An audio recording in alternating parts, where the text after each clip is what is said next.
This I call high crimes. Seemingly violating the claim that America doesn't negotiate with terrorists and with hostage takers, reports revealed that the Obama administration organized a secret airlift to smuggle $400 million in cash to Tehran, Iran, which coincided with the January release of 4 Americans taken prisoner. This is what part of the mainstream media is trying to sell us.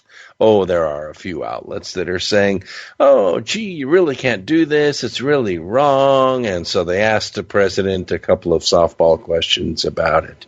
But reports say that wooden pallets stacked with shrink-wrapped cash of a variety of currencies were loaded onto an unmarked cargo plane and flown to Iran. The Wall Street Journal reports that American officials procured the money from banks in Switzerland and the Netherlands. Actually, I am here to report to you that no bank would allow cash in such quantities to even be deposited.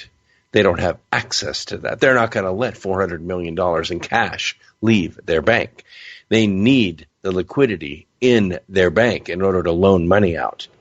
This is the basis for the stability of banks. International law prohibits the movement of quantities of cash, specifically because it is not traceable to its source. So unprocessed cash sits in these secure warehouses waiting for the right off-the-books project to come along. No one can make car payments in cash. You can't make mortgage payments at the bank in cash. If you are caught with cash, law enforcement is authorized to confiscate it as though the cash itself committed a crime under civil forfeiture laws. The truth is that the Obama administration has accumulated billions in unlaundered cash from the sale of, or permitting the sale of, illegal drugs. This cash sits in warehouses and is used to fund criminal activities and terrorism. It is used to buy influence. It is used to trade for arms, political favors, or for lives. One thing is universally well known. Cash is the currency of crime. It cannot be traced. It cannot be accounted for. Boxes or thick envelopes of cash shipped to government officials have purchased more elections than anything else. The money was purportedly only the first installment of a $1.7 billion deal the Obama administration reached with Iran over an arms deal brokered with the Shah of Iran just before the mullahs took over way back in the last century in 1979. Now, it makes sense that Iran would not accept U.S. dollars, as they are notably the largest counterfeiter of U.S. dollars on the planet. No one would trust Iran shipping stacks of dollars to pay for anything. This settlement is so old and so far down the priority list that no one ever expected any administration to pay for it. And yet the Obama administration turned it into the perfect excuse, should they get caught, for smuggling pallets of unmarked cash to the terrorist regime of Iran. Hillary Clinton and Barack Obama have been funding ISIS for years using cash. Valerie Jarrett is serving as the U.S. co-president and has been feeding favors and preferential treatment to Iran since she has been in the White House. The planned excuse of old settlement payments was queued up in case the public pointed out that Iran was releasing Washington Post reporter Jason Rezaian, a former U.S. Marine, and Amir Hekmati, Christian pastor Saeed Abedini, and Nosratollah Khosravi Roodsari, the same exact day, the same exact hour that the cash arrived. Iranian officials reported at the time that the prisoners were released in a prisoner for cash brokered by the Obama administration. The administration also returned 7 Iranian prisoners in exchange for the release of the Americans. Obama also dropped extradition proceedings against another 14 Iranians as part of the deal. No need to extradite these criminals anymore. We'll look the other way. Not only did the Obama administration return 7 Iranians, but it was said that Obama also agreed to drop U.S. sanctions against Iran as the nuclear deal, crafted and brokered by not only Hillary Clinton, but also Barack Obama and now John Kerry. It was felt that the prisoner release was meant to keep Republicans from criticizing Obama's nuclear deal.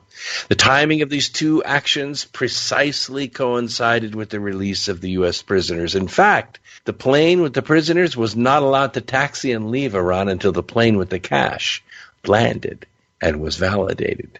No mention by the press was made of the January 2016 secret transfer of $400 million in cash to Iran until now, because they got caught.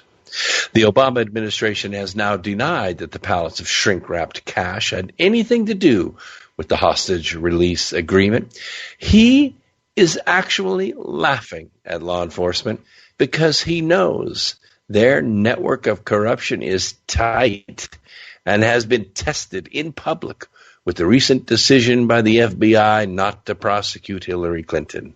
Although the director did spend 14 minutes describing a litany of statutory violations, he clearly and publicly stated the facts of perjury before Congress. Still, because she is the Democrat nominee, no charges have been filed. It remains to be seen if the electorate, that's you, decides to judge her in the court of public opinion. As we've made clear, the negotiations over the settlement of an outstanding claim were completely separate from the discussions about returning our citizens home, State Department spokesman John Kirby told the Journal.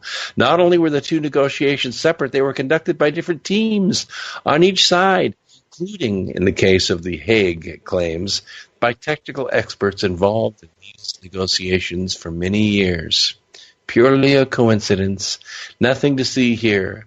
Move along. Arkansas Republican Senator Tom Cotton criticized the revelations accusing Obama of paying a ransom to the Ayatollahs for U.S. hostages, a claim, it would seem, for which the mainstream media, sadly, has absolutely no interest whatsoever. That is not the case on X Squared Radio.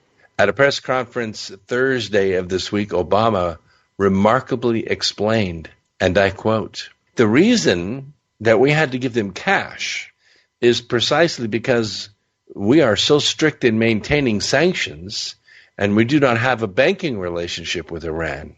Really, Mr. President? The whole point of sanctions is to prohibit and punish certain behavior. If you, especially you, Mr. President, do the precise thing that the sanctions prohibit, that is a strange way of being so strict in maintaining them, don't you think? Now, the sanctions at issue exclude Iran from the U.S. financial system by, among other things, prohibiting Americans and financial institutions from engaging in currency transactions that involve Iran's government. Contrary to the nuclear sanctions that Obama's Iran deal attempts to undo, the sanctions pertinent here were imposed primarily as a result of Iran's support for terrorism. That is significant. In pleading with Congress not to disapprove this nuclear plan of his, Obama promised lawmakers that the terrorism sanctions would remain in force. That's why they agreed to it. The ransom that dare not speak its name, terrorism-related sanctions against Iran, trace back to the early 1980s, shortly after the jihadist regime overthrew the Shah, stormed the American embassy, took the hostages, and triggered Hezbollah's killing sprees. You remember this, don't you? When Jimmy Giveaway Panama Canal Carter was president. But the sanctions most relevant for present purposes stem from President Clinton's 1995 invocation of federal laws that deal with national emergencies caused by foreign aggression. Clinton concluded that Iran had caused such an emergency by, among other things, its support for international terrorism, that this was even before Iran killed 19 members of the U.S. Air Force in the 1996 Khobar Towers bombing in Saudi Arabia. You remember that, don't you? Truck bomb ran through the barricade and exploded in front of the residential building. To this day, Iran remains on our government's list of state sponsors of terrorism. They are the largest sponsors of terror in the world. Notwithstanding Obama's often shocking appeasement of Tehran, mostly because Valerie Jarrett is the co-president and she is Iranian, as is Huma Abedin, he has been renewing the state of emergency since 2009, most recently just 5 months ago. It's not out of his memory. Indeed, it is worth noting what the Obama State Department's latest report on the state sponsors of terrorism has to say about Iran. This is from the first paragraph. Designated as a state sponsor of terrorism in 1984, Iran continued its terrorist-related activity in 2015, including support for Hezbollah, Palestinian terrorist groups in Gaza, and various groups in Iraq and throughout the Middle East. In 2015, this is 2016. This is not ancient history. Iran increased its assistance to Iraqi Shia terrorist groups. Iran used the Islamic Revolutionary Guard Corps to implement foreign policy goals, provide for cover for intelligence operations, create instability in the Middle East.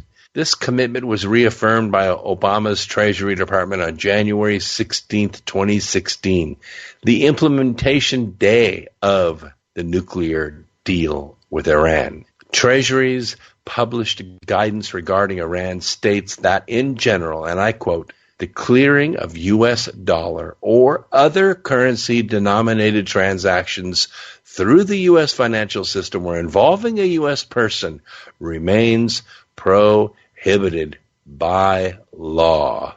It is not just U.S. dollar transactions that are prohibited. Foreign currencies also banned. Obama's cash payment, of course, involved both. Treasury's guidance cites to what's known as the ITSR, the Iranian Transactions and Sanctions Regulations.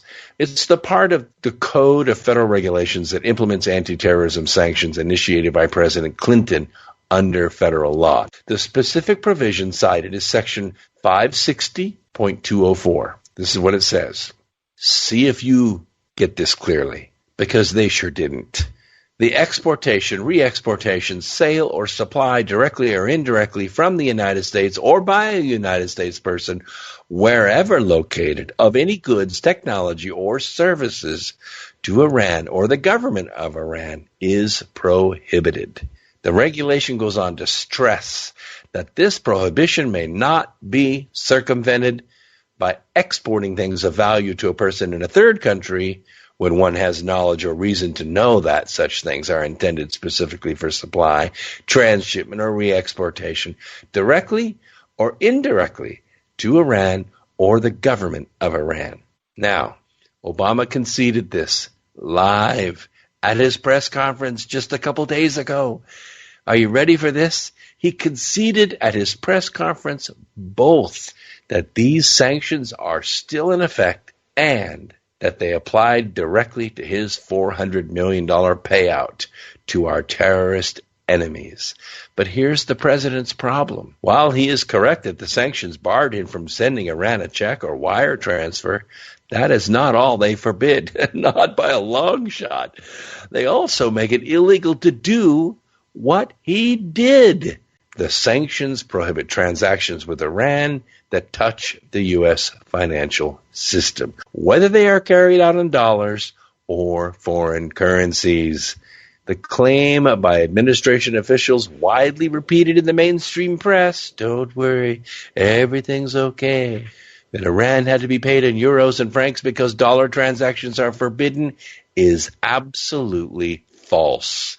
Americans are also forbidden to engage in foreign currency transactions with Iran. When it's inconvenient to call it ransom, that Obama had our financial system issue U.S. assets that were then converted to foreign currencies for delivery to Iran, it really starts to stink. Both steps flouted the regulations, which prohibit the clearing of currency of any kind if Iran is even minimally involved in the deal. The regs further prohibit supplying things of value to Iran, regardless of whether it's done directly or indirectly. By his own account, President Obama engaged in the complex cash transfer in order to end-run sanctions that prohibit the U.S. from having a banking relationship with Iran. Forget about calling it ransom. Forget about the sideshow, whether it is or is not ransom. The point of the sanctions, which are law, is not to prevent banking with Iran. It's to prevent Iran from getting value from or through our financial system. The banking prohibition is a corollary. And the point of the sanctions, if you happen to be President of the United States sworn to execute the laws faithfully, is to follow them, not pat yourself on the back for keeping them in place while you willfully evade them. The President's press conference is better understood as a confession rather than an explanation. And that's what I intend to stress in this segment. President Barack Obama confessed to a high crime, a violation of Section 560.701, which makes clear that willful violations of the regulations constitute serious felony offenses under federal criminal law. By the way, it's punishable by up to 20 years imprisonment. The first thing to consider here is the law against providing material support to terrorists. This is Section 2339A of the Federal Penal Code. It says that anyone who provides resources, including currency or monetary instruments, to a person or entity with knowledge that they are to be used in the preparation or carrying out of terrorist offenses is guilty of a serious felony. Anybody. That's how we're busting some of these charities, these so-called charities that are collecting money. They're funneling the money to terrorist activities. The Obama administration has just reaffirmed that Iran remains a state sponsor of terrorism. He said it. He reaffirmed it. Moreover, John Kerry even admitted in January that funds channeled to Iran as part of the nuclear deal would end up in the hands of the Iran's Revolutionary Guard Corps or other entities, some of which are labeled terrorists. No doubt that this Revolutionary Guard Corps is a formally designated terrorist organization, as, of course, is Hezbollah, Iran's forward jihadist militia with which the Republican Guard colludes. Now, the second law involves money laundering, and this is a big one. It's criminalized by Congress in Section 1956 of the Penal Code. What does it mean? It means that you have a warehouse full of cash. Well, you can't just go to the bank and say, here, I want to deposit this pallet of cash, because the bank cannot receive it. Why? Because they don't know where the cash came from. Now, if you'll recall, last week I was talking about Miss Steppenfetch. That's Loretta Lynch, our current Attorney General. She was then the District Attorney of Suffolk County, New York, when a dossier was brought to her documenting from a whistleblower inside of HSBC Bank that HSBC Bank was receiving billions of dollars in drug cartel cash from Mexico. Now that is bad enough, but they were putting it into thousands and thousands of phony bank accounts. These people were dead or had fictitious Social Security numbers. In any case, none of these people existed. And the bank officers were putting the money into these accounts, laundering it, and then writing checks out of these accounts for illegal activities all over the world. They were sending it to foundations. They were sending it to companies which were requesting the cash, and the cash was being used for illegal activities. Of course, not all of it, because Ms. Steppenfetch was asked to file a motion of deferred prosecution.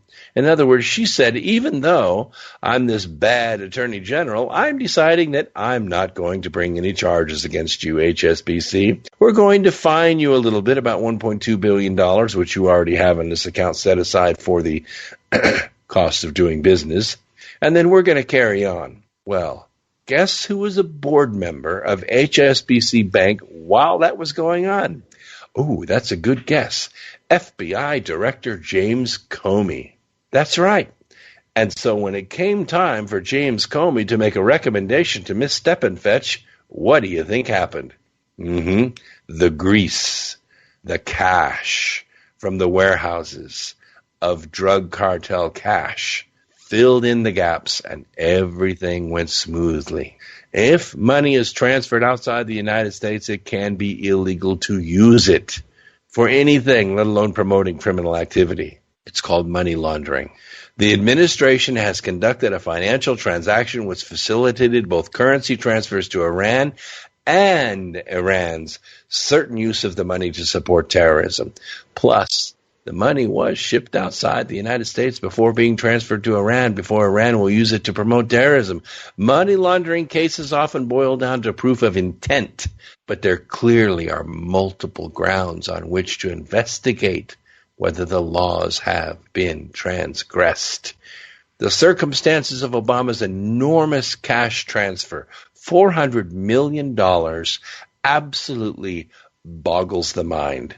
The average person that hears that on television or on the radio or on X Squared Radio, they say to themselves as they run their fingers through their hair, are you freaking kidding me? $400 million? You realize that would pay off a whole state's debt? Yeah, not their deficit, their debt. But it's sitting in cash in a warehouse, and it came from illegal activity and it's been used illegally. But that should not obscure a more fundamental issue. The president has deliberately violated the law with malice and forethought and must therefore be impeached and must be removed from office immediately. This has to be done as an injunctive action tomorrow morning at 8 o'clock. Let's listen closely. You have the confession. You have the motive. You have the proof. You have witnesses. Let's get it done. Iran has already executed nuclear engineers that they said were spies. The names of those engineers showed up in Hillary's emails.